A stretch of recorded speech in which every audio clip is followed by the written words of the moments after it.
to unmute if you do it yourself. Okay, and is the record button running? Yep, Okay, I see it great. going. Well, good morning, everybody. I'm going to put myself on spotlight here. All right. Welcome to Introduction to Meditation.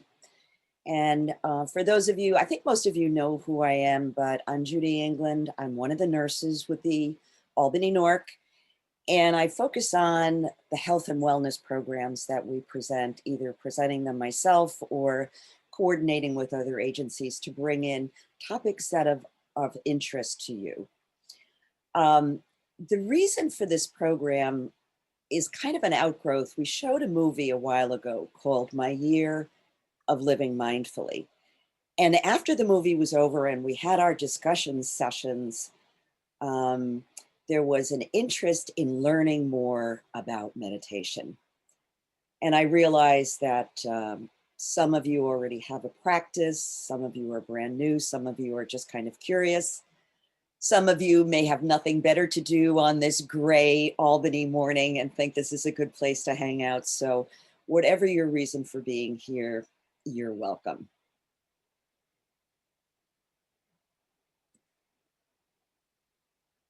And that's the first question I have to ask. Why are you here? So I want you to take a minute and just think about what was it that prompted you to sign up for this program? What were your personal reasons? Maybe it was something physical, like you're not sleeping well, you would like to perhaps use meditation as a tool for that or as a general tool for wellness. Maybe you're curious, maybe you have a practice and you want to have some experiences with a group to help support that. But intentionality with which we do things is really, really important. As I like to say, how do you know where you're going unless you've set your course? So it's really important to kind of lay that out as your intention. I know when we get involved with meditation, a lot of people think, well, I'm a type A personality and I'm wired all the time. My mind is always going. And just so you know, meditation, even if you're someone who practices regularly, is not going to give you a personality transplant. You're simply still going to be a type A personality, but you're going to be a type A personality that meditates. There's a wonderful book out on the market. It's called 10% Happier, and the author is Dan Harris. And you may know him because he's a television news person. And he has been involved with meditation for quite a few years now. The start of his interest was he had a meltdown on network television. Millions of people saw this man and heard this man come unglued. And he realized he needed to make some changes in his life. And I think that's what it's all about. We don't tend to make changes when things are going smoothly, do we? We make changes when the way we're doing things no longer serves us. And in the world we live in now, I think you feel that something on the outside of you, a new house, a better partner, a new car, a better job, more supportive friends, whatever, is going to make your life better. But we can't expect to have changes on the inside with what we change on the outside.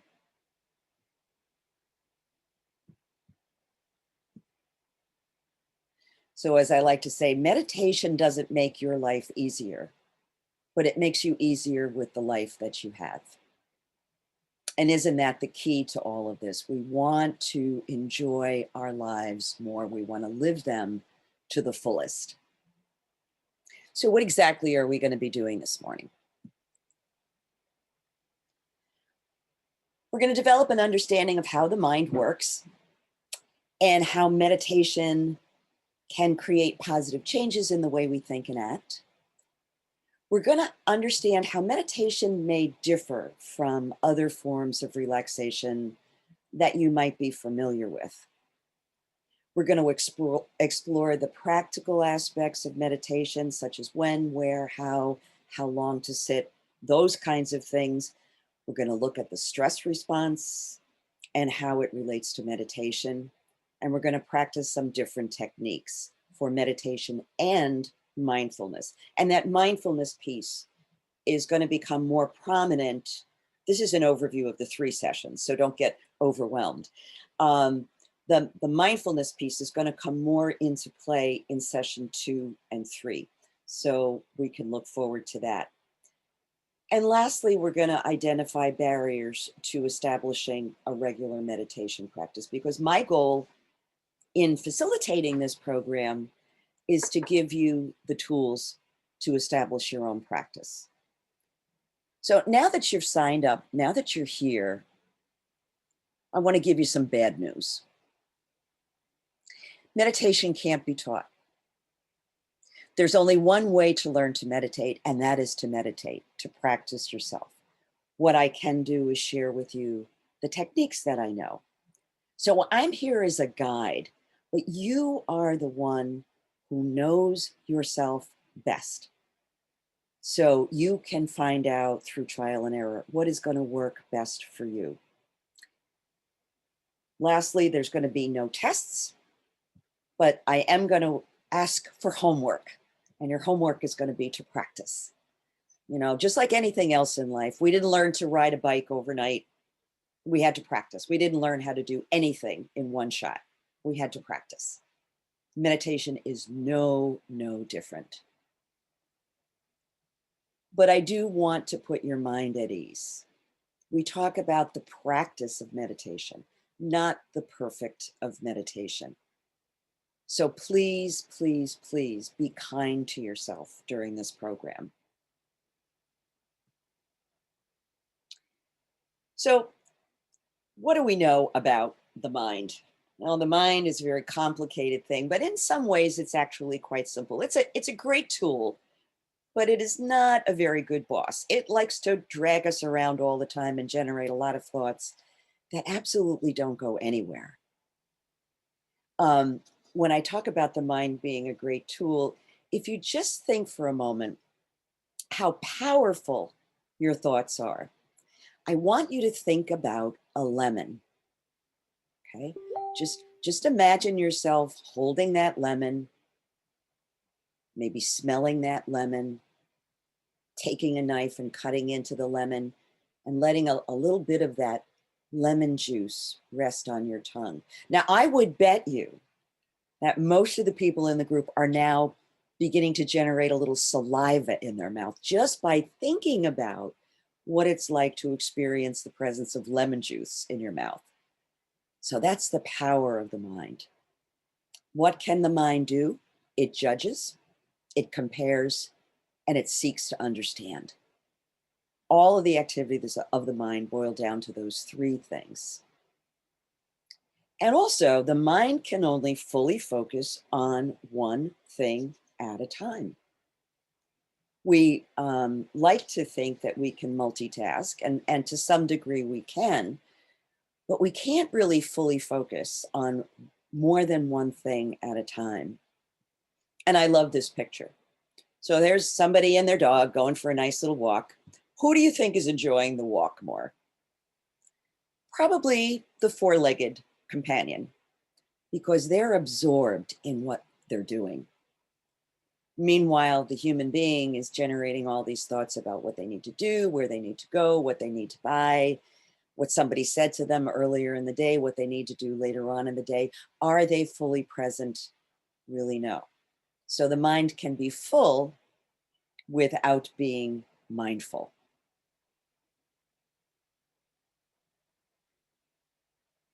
So how about a working definition of meditation? And the one that I really like to use is by Jon Kabat-Zinn. And Jon Kabat-Zinn is one of the people who developed a program called mindfulness-based stress reduction. He and his partner, Saki Santorelli, developed this program that's probably close to 40 years ago now at the University of Massachusetts Medical Center. And they developed the program primarily to help people navigate their way through issues of a chronic illness, usually chronic pain. So what he describes as meditation is this. It's the intentional self-regulation of attention. And let's break that down. So by intentional means something you're going to do on purpose. There will be times in your life when you'll be fully absorbed in what you're doing, and we'll look at some of those experiences. But meditation allows you to set an intention. I am going to bring myself 100% present during this time. Self-regulation, nobody is imposing this on you. This is something you are choosing to do for yourself and your attention. We know that where our attention goes is where our minds go. Just by way of example, take your hand and just place it somewhere on your body, on your shoulder, on your arm, on your thigh. Notice where your thoughts go. Right where you have placed your hand, your attention is there, and now your thoughts are there. So when we talk about meditation, there's generally two types. There's samatha, which is a word that means calm, abiding. And those are basically the techniques we're going to be practicing in this course. The second type is vipassana, which means clear seeing. And generally experienced practitioners go back and forth between these two techniques. So we create calm, we create stability with the samatha practice, which allows us to hold all the awarenesses that come up during vipassana meditation. So how does meditation differ from some other practices? And I chose some pictures here that might represent some activities that involve quieting the mind. The gal on the left, I would say she's contemplating something. Maybe she has a thought and she's following that thought along in her mind. The person in the middle might be engaged in a prayer practice. A friend of mine once asked me, and she said, so you're a meditator and you're a churchgoer, so how is meditation different than praying? And I said to her, I think that meditation is talking, or prayer is talking to God, and meditation is listening. So that's always the way it's worked out for me. But prayer is really a different type of practice. And last, you have these guided relaxation techniques. And if you've ever been to a class that has a relaxation at the end, maybe a guided relaxation, the instructor or the person who's leading the experience will say to you, stretch out on the floor, let's go to your happy place, whether it's a beach or the mountains or the forest. And they create a scenario in your mind and you follow that scenario along. These things are good practices for relaxation, but they are not meditation. Meditation is actually absorption. When you're fully engaged, body, mind, heart, spirit, all in one place. And if you look at the pictures on this screen, I know some of you are readers. I'm a reader. I can get lost in a book. The woman in the center is knitting. Can be a very relaxing process. If you know how to knit well, sometimes it can be very frustrating, but it can also be very relaxing. The person over in the right is rowing a kayak or a canoe or something like that. And I kayaked for many years, and I found myself when I would get involved with that practice, I'd get into the rhythm of the rowing, I'd be out on the water, the sense of time would kind of fade away, and I would be totally absorbed in what I was doing. If you've ever played with a youngster, as the person in the lower picture has, you can become absorbed with the activity with that child. And that's a wonderful way to get absorbed. But again, these are practices that are not necessarily meditation, but they give you a taste of what that absorption feels like when you lose track of time, when you lose track of where you are, when you're fully engaged with what you're doing. So there's no way to learn meditation except through practice. So before we begin our practice, I'd like to ask to unmute people in case you have any questions or have any comments about everything we've talked about so far before we actually get into our first practice. So go ahead and unmute yourself.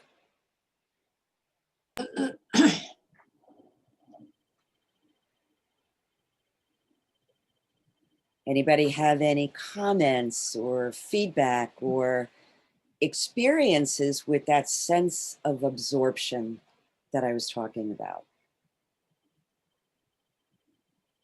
Well, I have one thing I've been meditating for a long time, and I just want to say that every time you meditate, it's different. One time you might sit and get into a place of total calm, and then you start thinking, oh, good, this is the way it's going to be. No, every time you practice, it's different. It doesn't mean you can't do it or you're not doing it right. It just means it's different. Doesn't mean anything more or anything less. Our minds are naturally want to go to thinking. Sometimes they're busier than others. So the key is to be with what is and not try really hard to push it into a different place. Just let it come up. Who am I speaking with now? I can't see who Janet. you are. This is Janet. Hi, Janet. Hi. Hi. You touched on a lot of really important points there. I had a meditation teacher who used to say that sometimes the mind is like a drunken monkey bitten by a scorpion. And that's a really strong visual image, but we all know that feeling of our thoughts just pulling us hither and thither, which is why I like to stress the fact that it's a practice. It's not a perfect. Another one of my teachers used to say that, how do you know when you've had a good meditation practice? And the answer was when you've sat on your cushion. Exactly. So right. Some days it just seems effortless, and other days it's just this refocusing and refocusing and refocusing. And if we can do that, then we've got the practice. So any other comments? And thank you for that, Jeanette. Thank you. Do I have any people who are brand new to meditation who want to maybe offer some comment about why you're here?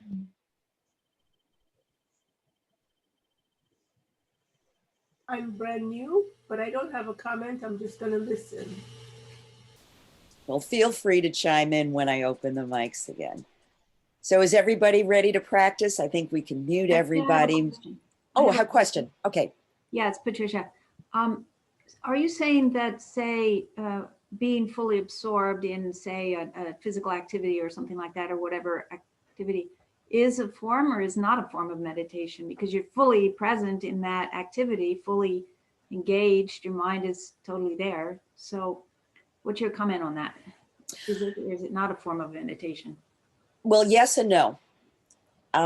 The idea that the meditation practice is an intentional absorption. And I think what I was trying to get at with those images, Patricia, was that these moments of absorption can happen spontaneously when we're doing something that really engages us.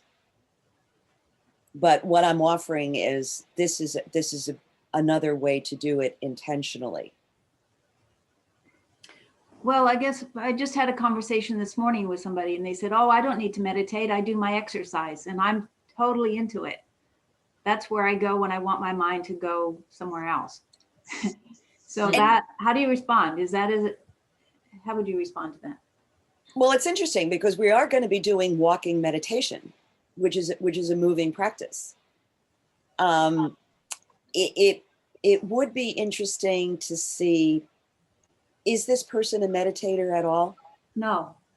Okay. I think somebody who has a history of a meditation practice would experience that differently. This is an enjoyable activity. This is an engaging activity.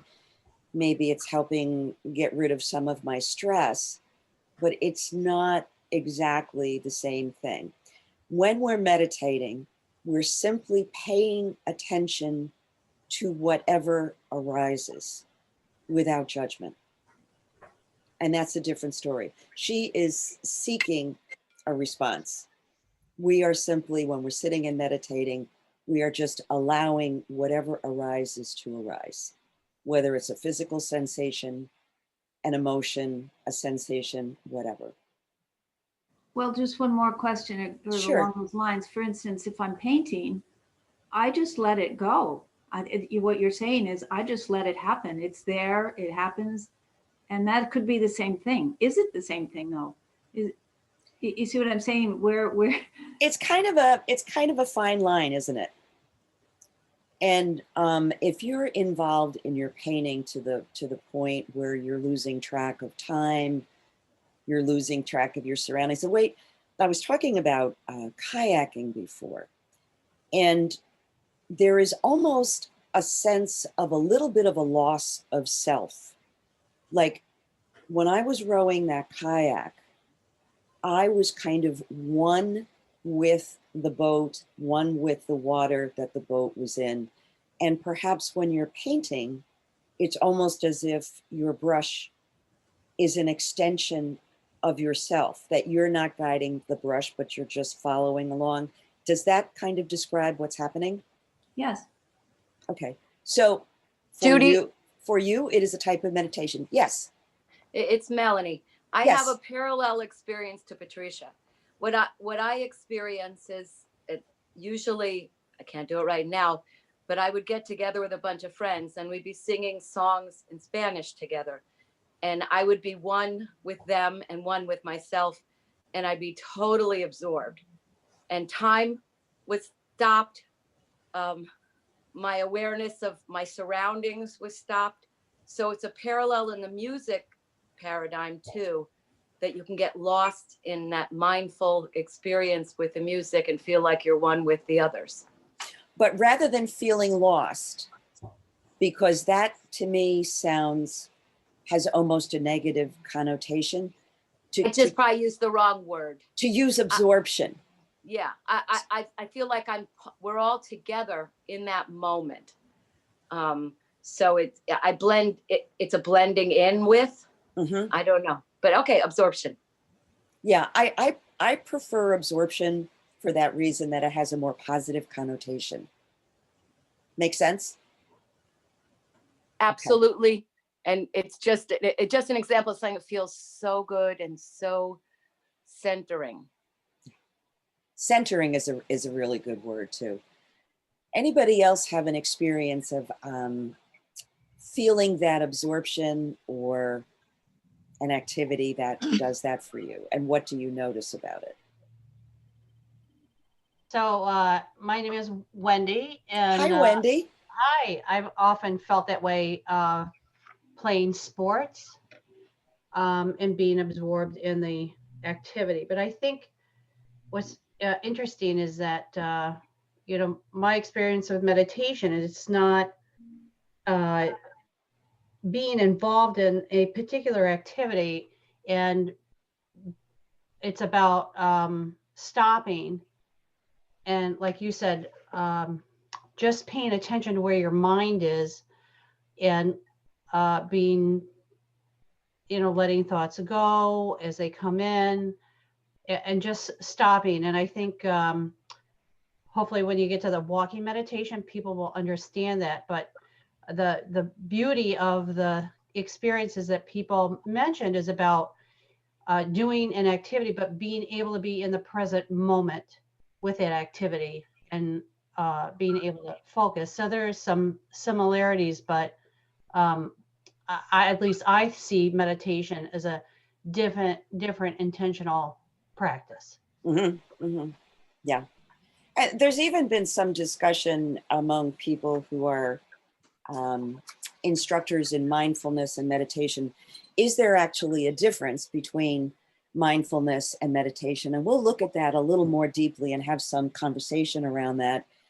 I think that having a more traditional seated meditation practice is essential to the development of mindfulness. And there are some people who would disagree with me about that. But it's a matter of getting comfortable with what arises in your mind and recognizing that it's not always correct. What your mind generates is not always correct. So I think, you know, we can have more discussion around that, but there's a lot of schools of thoughts about, can you be mindful without a meditation practice? And I would say no. Anything else?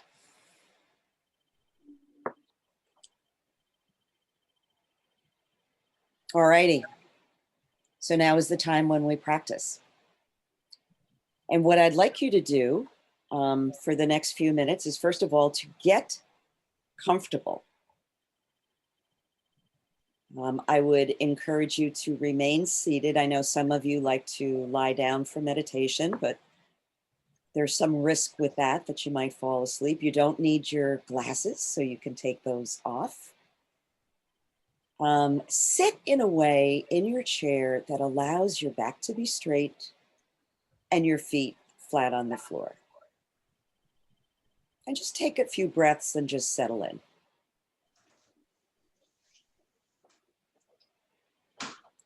Take a minute to feel which parts of you. Make sure you're on mute. Please mute your mics if you're not already muted.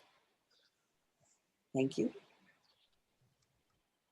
So as you're sitting in your chair, take a minute to notice where your body is. What is connecting with the floor? What is connecting with the seat of the chair, the back of the chair? And see if you can't find that balance between being at ease and having just enough engagement in the muscles so that your spine stays straight and you have room to breathe. If your shoulders are tight or tense, that's where we hang on to a lot of tension. You can allow your shoulders to roll a few times and let them slide down your back.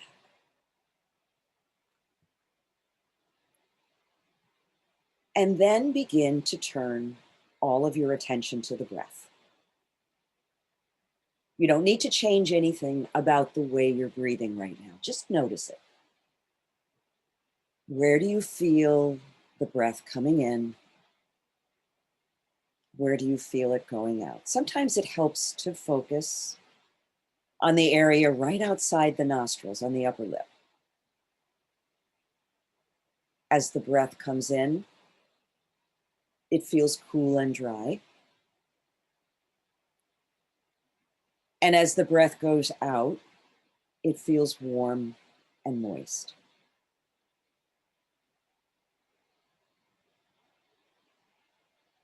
Notice if there are any physical sensations that are asking for your attention. And see if you can just notice the sensations without judging them or writing a story about them. Just notice.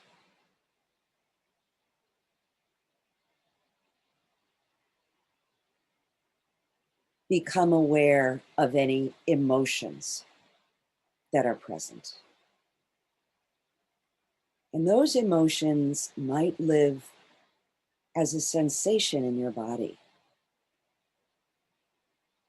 If you're worried or anxious, you might feel it in your belly.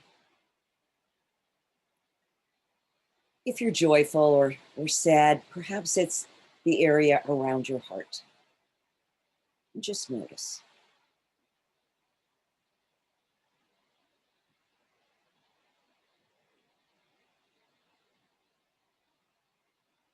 Allow your breathing to get a little bit deeper and focus on the exhale. Breathing in and breathing out. If you're able to soften the belly and allow the belly to begin the breath, so that as you breathe in, maybe you feel the belly expand slightly as the breath moves up through your chest to your shoulders.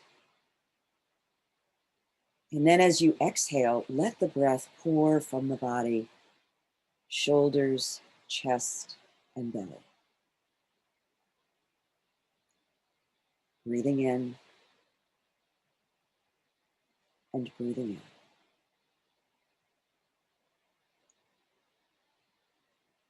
If you should notice a thought arising, don't judge it. Release any self-criticism and just go back to refocus on your breathing. There's always the next breath.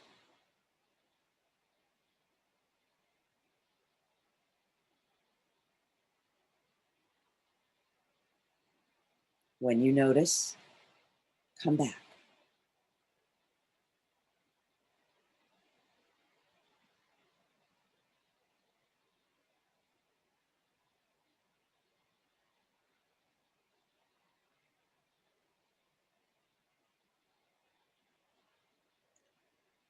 Follow the next breath from the very beginning of the inhale to the very end of the exhale.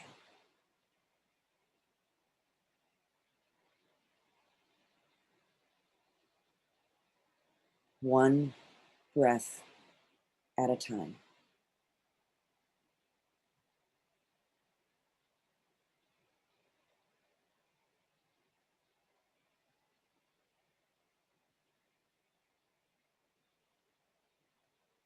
Over the next 5 breaths, see how present you can become to yourself, bringing together your body, your mind, your heart,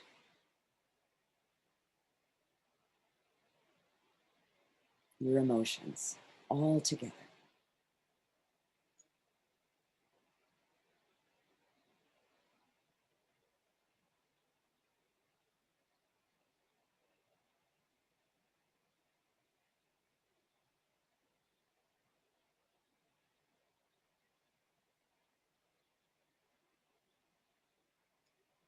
When you complete that 5th exhale, just release that technique of breathing and let your natural breath find you again.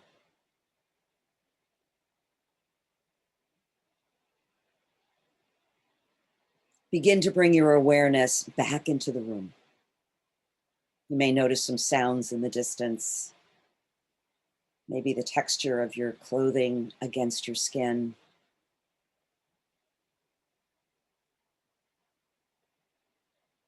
And if you need to stretch, move, wiggle your fingers and toes, bring yourself back into your body completely.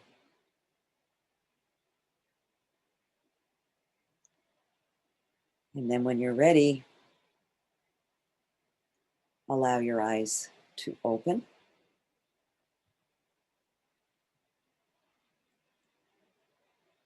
And notice what you feel.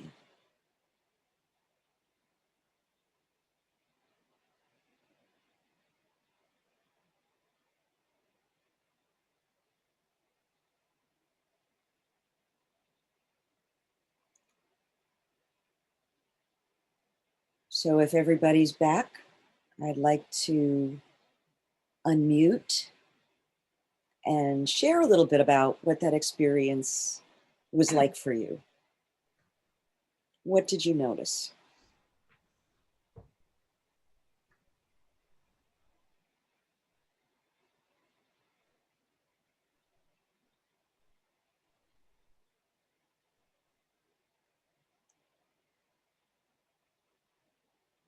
Well, let me ask you a question. What happened with your thoughts?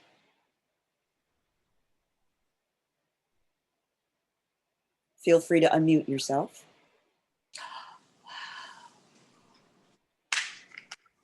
I heard a deep sigh. So what happened with the busyness of your mind during that time? Nobody wants to talk. Well, maybe This they're just cloud on a cloud of bliss, and I don't want to mess with your. Judy, Yes. this is Patty, and Hi, Patty. I would say that the thoughts in my mind slowed down. They didn't leave, but they got in the back seat instead of the front seat. So, Patty, were you able to notice? Say, I'm thinking now. I'm thinking, or I'm planning that phone call, or I'm planning that thing that I want to make for dinner, or were you able to identify like, oh, I'm thinking? Yes, yes. Okay. And just say, not now. Just you had used the words, I think, acknowledge it, but set it aside or something like that. I mean, that's how I understood it. Yeah. Right. And that's key to the practice. If you've ever had a recurring thought, the experience of having a recurring thought, you know that by trying to push the thought away and stop the thought, it's rather like throwing gasoline on a fire. It just makes the thought more prominent. So what we say is just acknowledge the thought and say later. The analogy is sometimes used, it's like training a puppy. If you've ever had the experience of training a puppy, I know many of us have, you want to train the puppy to sit. So you say, puppy sit, and the puppy sits for maybe 15, 20 seconds, and then it gets up and it runs away. Well, it doesn't help to yell at the puppy or beat the puppy on the nose with a rolled up newspaper. You just bring the puppy back and you say, puppy sit. So maybe the puppy sits for 31 seconds this time. So we invite it back. The mind is going to continue to think. Even people who have been meditating for years and years and years will tell you that the periods of time when their minds are in absolute stillness is really very brief. And Jeanette, you said something very interesting earlier. During those times when you've had an easy practice, and I put that in quotes, the minute you notice that it's an easy practice, you're thinking. Exactly. I've had periods of total stillness, and the minute I thought, oh, I'm in this total stillness, it's gone. It's gone. It's gone. Yeah. But the point is that that's not the goal. You don't sit with a goal. You sit, to observe. And if you're looking for a goal, that's counterproductive. Right. The point is to be where you are now. Right. And be there full. And that's different than having an intention for coming to this program. No, that's a totally different thing. Right. It's a totally different thing. The experience is the experience. The sitting is the experience. The coming back again and again and again. And I think if we're honest, we were sitting there. How long do you think we were sitting there for? Does anybody have any ideas about how long we were sitting for? 5 minutes. It was a little bit longer than that, Pat. It was closer to like 8 minutes. Oh. But that's what happens with absorption. That sense of time, people either think it's shorter than it was or it's longer than it was. That happens during the. So when we talk about how you're going to have, be doing your homework this week, I'm going to address that about how to monitor the time you spend doing the practice, because that's really important. When you were sitting and breathing, did you become aware of any sensations in your body that perhaps you were unaware of before?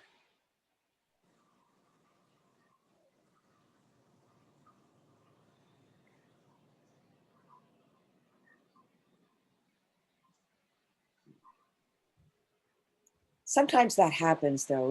It's like if you've got tight shoulders or a sore back, and you're fine during the day when you're distracted, but the minute you get quiet at night and try to go to sleep, You become aware of the sensation because there's no distraction around you and you can focus on it. So your breathing slowed down even probably before I suggested to extend your breath, correct? Mhm. What you didn't see was that by doing this type of breathing, which is called diaphragmatic or abdominal breathing, you're triggering your parasympathetic nervous system, which is rest and digest. This is going to be really important when we talk about the relationship of meditation to stress management. So by triggering the parasympathetic nervous system away from fight or flight towards rest and digest, your blood pressure is dropping, your pulse rate is dropping, your breathing is slowing down and becoming more efficient. And also your digestive system is working more efficiently. If you've ever noticed when you're under stress, that's when you tend to get gastric upsets, a little bit of indigestion. It's because stress directs your body's energy away from that system because it's considered a non-essential system. So relaxation is important. And by doing that diaphragmatic breathing, you're triggering the vagus nerve, which triggers the parasympathetic nervous system. So it's very, very solidly based in science. Any other experiences you want to share? Well, related to what you just said, I guess, is I had a difficult conversation this morning. It was an intellectually stressful, but I noticed as I was sitting that it had become physically painful, that because my mind kept trying to go back to that conversation. Mhm. And then I just noticed that in fact there was physical pain that Mhm. connected to that memory and to that conversation, difficult conversation. So it's a little bit related to what you just said about the physical process. The body speaks to us about our emotions, about our thoughts. And for many years, I was a massage therapist, and I used to see characteristic patterns in where people held on to their tension, depending on what was going on in their life at any particular point. Neck and shoulder tension. People who are very, very responsible, very highly responsible people tend to build up tension in their neck and shoulders. They're literally carrying the weight of the world on their shoulders. And it shows up when the tension develops there. Lower back issues is connected with the lower chakras. In yoga, we talk about that survival mode.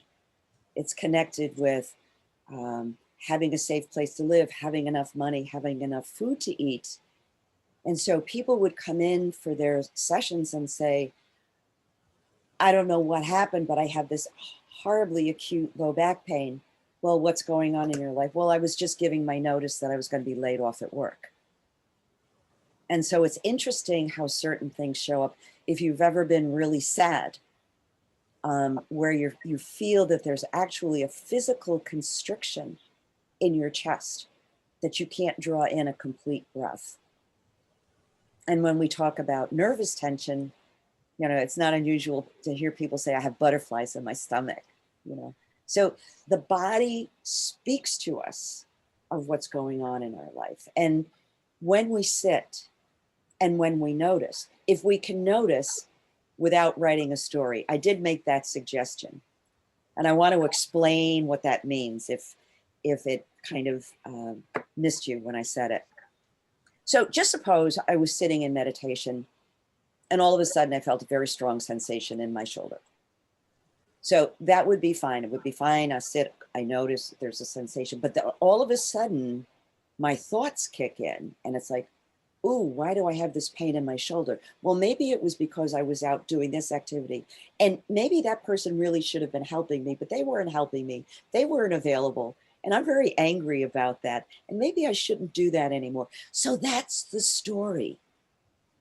So it's gone from just being a physical sensation to being an all-absorbing, could be true, could be not true story that you wrote in your head. So that happens, we do that. So any other comments about that short practice that we did?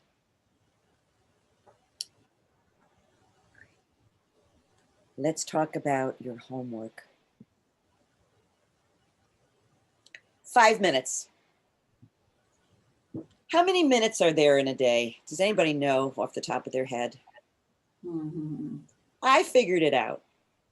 I calculated it. 1,440 minutes in a day.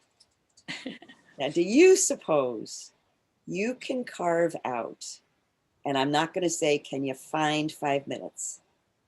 You need to create 5 minutes once a day to do your practice. Here's a suggestion for you. Set a timer of some kind so you're not constantly looking at your watch. Is it 5 minutes yet? Am I done? Set a timer, either, you know, on your watch, on your phone, whatever you've got handy, so that you can just truly just sit for those 5 minutes and not worry about the time. Don't let that absorb you. Do you have to sit on the floor? No, you don't have to sit on the floor. If you're comfortable sitting on the floor, that's fine. Otherwise, you can sit in a chair. I don't recommend lying down because for many people, that's a cue to fall asleep. And so with meditation, we hope to fall awake rather than falling asleep. So a seated position that's comfortable, that allows your spine to be straight, and finding that nice balance between ease and engagement of the muscles so that you can be supported and can breathe well.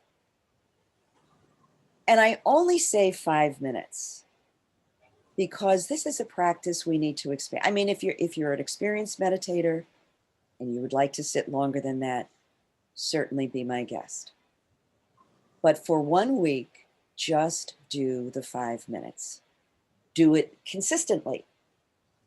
Try to set a time that works for you. I like the mornings because generally as the day goes on, the activities of the day kind of crowd out any possibility of moments.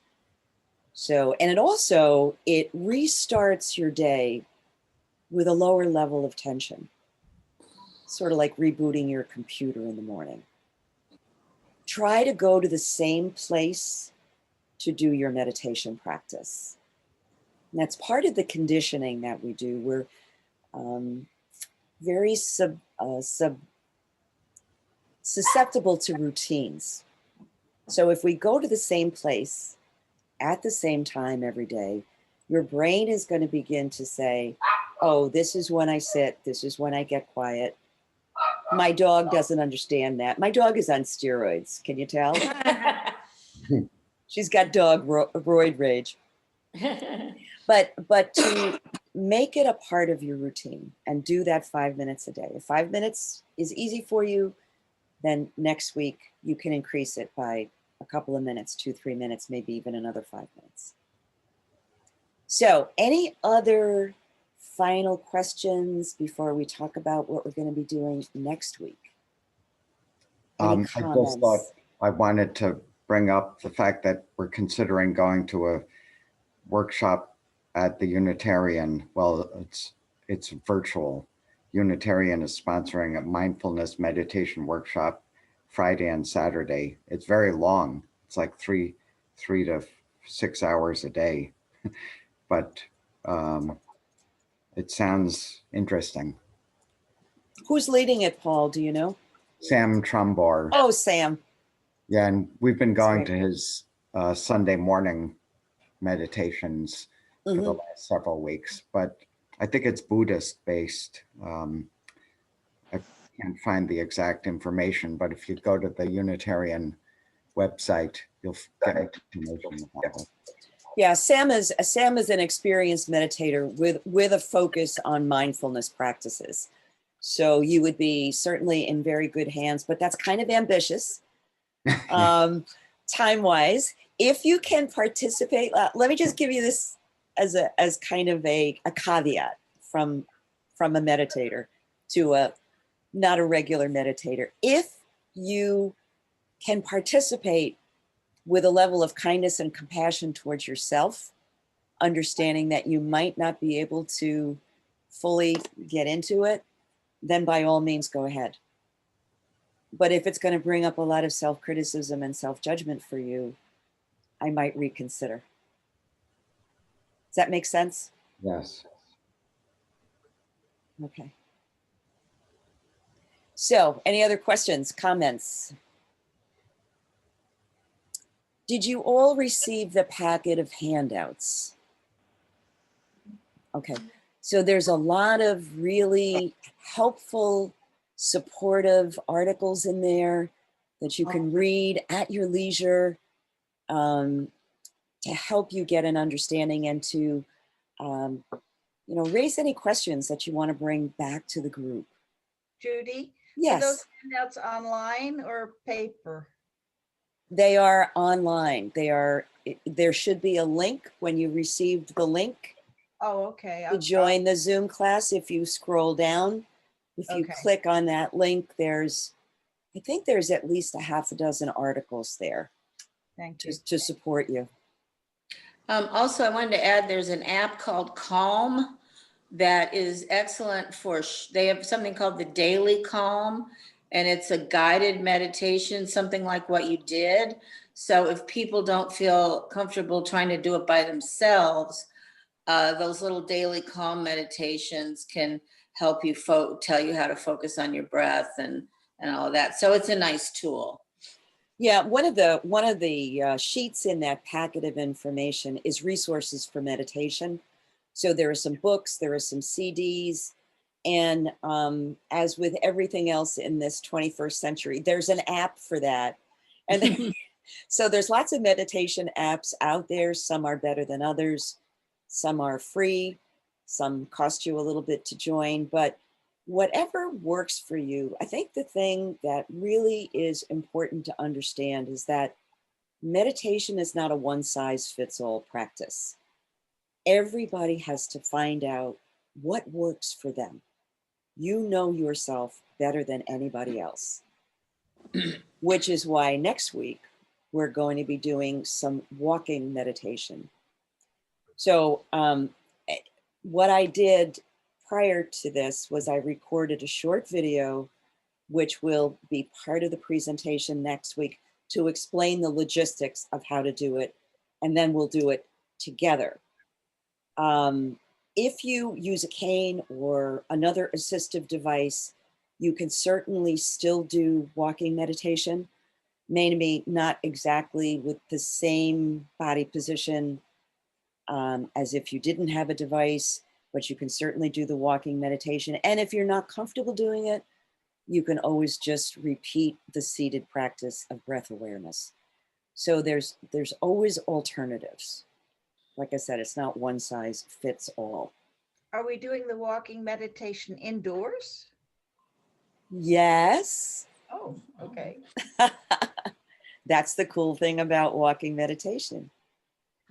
And we're going to talk about, that is going to be the bridge. Remember I said we're going to talk about mindfulness as well as meditation. And that walking meditation practice is the bridge, as I see it, between understanding what meditation is and understanding what mindfulness can be.